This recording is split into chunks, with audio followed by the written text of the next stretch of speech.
Sur la figure ci-contre, on a HE qui est égal à 7,2. HE, il est là. C'est 7,2.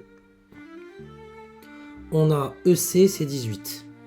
EC, donc toute cette longueur, EC, c'est 18. Donc on va essayer de voir ensemble ça. De E à C, on sait que c'est 18. On sait qu'il y a le point H ici.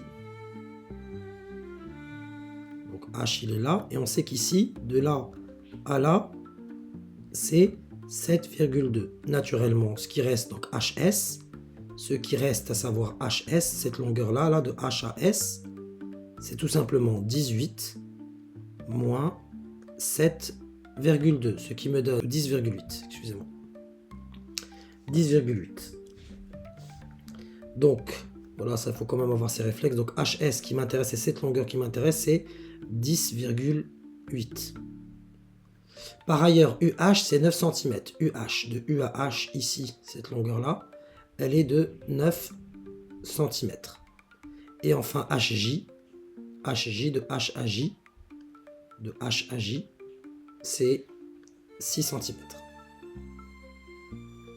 Allez, on démarre avec la rédaction. On a bien que les droites CE, oui, cette droite CE et UJ, les droites CE et UJ sont 50 en H. D'une part, on a, donc là, on a, je vais essayer d'effacer les traits sans pour autant enlever les longueurs. Donc là, j'ai 10,8, quand même, je le garde. Donc, je commence par la gauche. Donc, CH sur HE. D'une part, CH sur HE égale à 10,8 sur HE, c'est 7,2 et c'est là. Sur 7,2, on regarde c'est combien. 10,8 sur 7,2.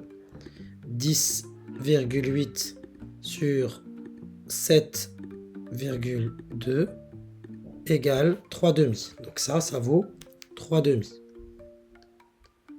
D'autre part, donc puisque j'ai commencé par la gauche, je poursuis. UH sur HJ. D'autre part, UH sur HJ égale 9 sur 6. On sait simplifier ça. 3 fois 3 pour le 9, 3 fois 2 pour le 6. Je supprime le facteur commun, ça me fait aussi 3,5. On a donc CH sur HE qui est égal à UH sur HJ. Donc d'après la réciproque, du théorème, donc d'après la réciproque du théorème de Thalès, les droites sont bien, les droites à UC et EJ, les droites sont parallèles.